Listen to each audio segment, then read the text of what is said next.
ফুকণ্ঠী গায়িকা গায়ত্ৰী হাজৰিকা আৰু আমাৰ মাজত নাই ৪৫ বছৰ বয়সত শেষ নিশ্বাস ত্যাগ কৰিলে শিল্পীগৰাকী গুৱাহাটীৰ নেমকেৰ হস্পিটেলত শেষ নিশ্বাস ত্যাগ শিল্পীগৰাকীৰ কৰ্কট ৰোগত বহু দিনৰ পৰা আক্ৰান্ত হৈ চিকিৎসাধীন হৈ আছিল শিল্পীগৰাকী হৰাপাতে শীৰ্ষক গীতেৰে শ্ৰোতাৰ মন জয় কৰিছিল শিল্পীগৰাকীয়ে আৰু আমাৰ মাজত এই ফুকণ্ঠী গায়িকা গায়ত্ৰী হাজৰিকা আৰু নাই আজি এই সংসাৰ ত্যাগ কৰিলে ফুকণ্ঠী গায়িকা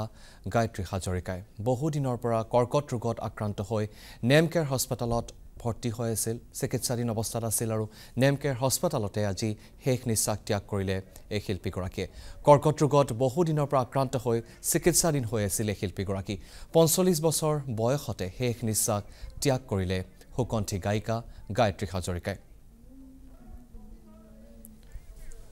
গুৱাহাটীৰ নেমকেৰ হস্পিটেলত বহু দিনৰ পৰাই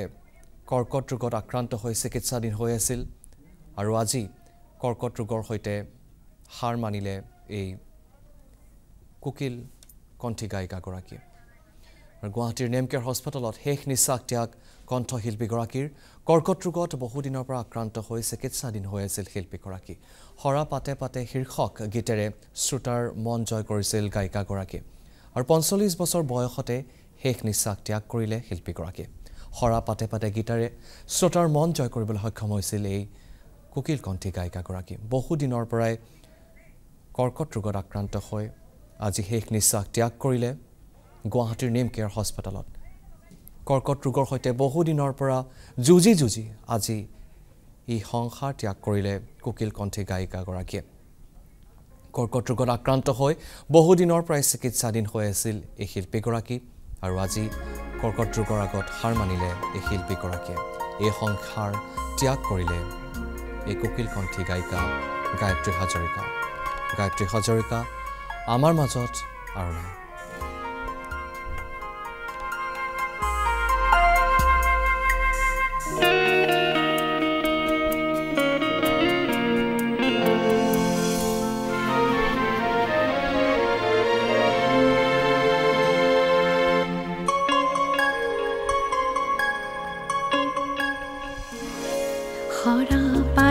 পাতে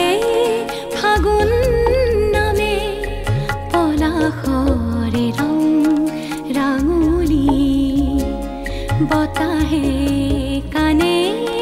কানে কলে নহবা উদাস অভিমানী ভাল লাগে মোৰ কিয়নো চাই পচুৱা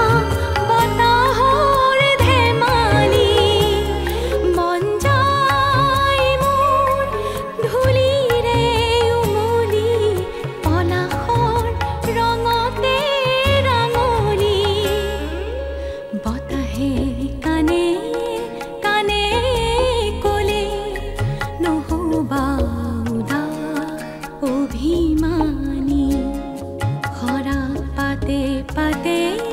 ফাগুন নামে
পাতে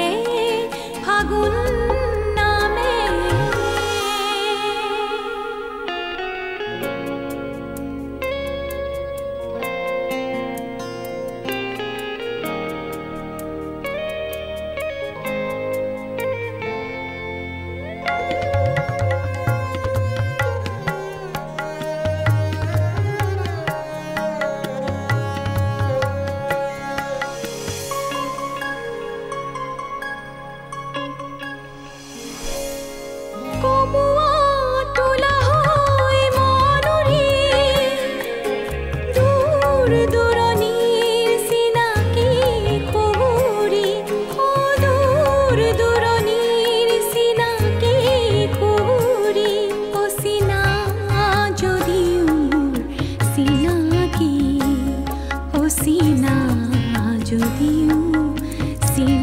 কি বতাহে কানে কানে কলে নহবা উদাস অভিমানী ভাল লাগে মোৰ কিয়নো চাই পচুৱা বতাহৰ ধেমালি মন যায় মোৰ ধূলিৰে উমলি পলাশৰ ৰঙতে ৰাঙলি বতাহে কানে কানে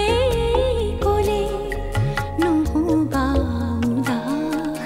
অভিমানী খৰা পাতে পাতে ফাগুন নামে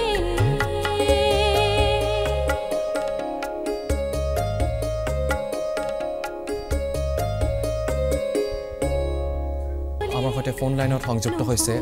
বিশিষ্ট কণ্ঠশিল্পী তৰালী শৰ্মা বা সুকণ্ঠী গায়িকা গায়ত্ৰী হাজৰিকা আৰু আজি আমাৰ মাজত নাই বহুদিনৰ পৰা কেঞ্চাৰৰ সৈতে যুঁজি আজি শেষ নিশ্বাস ত্যাগ কৰিলে কোকিল কণ্ঠী গায়িকাগৰাকীয়ে আমি আপোনাৰ কাষলৈ আহিব খুজিছোঁ তৰালী শৰ্মা কেতিয়াবা কিছুমান কথা মানে এনেকুৱা হয় বাতৰি এনেকুৱা হয় আচলতে শব্দ বিচাৰি পোৱা নাযায় গায়ত্ৰী মোতকৈ সৰু আৰু আমাৰ অম্বিকাগিৰিনগৰ এৰিয়াতে আছিলে ঘৰ আৰু আমি যিখন স্কুলত আমি শিকিছিলোঁ আমাৰ গুৰু একে আছিলে প্ৰথমতে একদম স্কুলত যেতিয়া থাকে আমি একেলগে একেখন স্কুলতে গান শিকা আছিলোঁ গতিকে সেই কথাবোৰ মনত পৰিছে আৰু বহুত বেছি কম বয়সত 42 আচলতে মানে যোৱা বয়স নহয় কিন্তু কিছুমান শব্দ আৰু সুৰ সদায় থাকি যাব গায়ত্ৰী মানে যিখিনি তাই গাই গৈছে যিখিনি গান এইটো মুহূৰ্তত মানে বহুত বেছি কথা ক'ব পৰাকৈ নাই ইমান গধুৰ হৈ আছোঁ ইমান প্ৰতিভা থকা ছোৱালী মানে বহুত কিবা কিবি আমি পালোহেঁতেন গায়ত্ৰীৰ পৰা কি বুলি কওঁ আৰু গোটেই তেওঁলোকৰ পৰিয়ালৰ এই সময়ত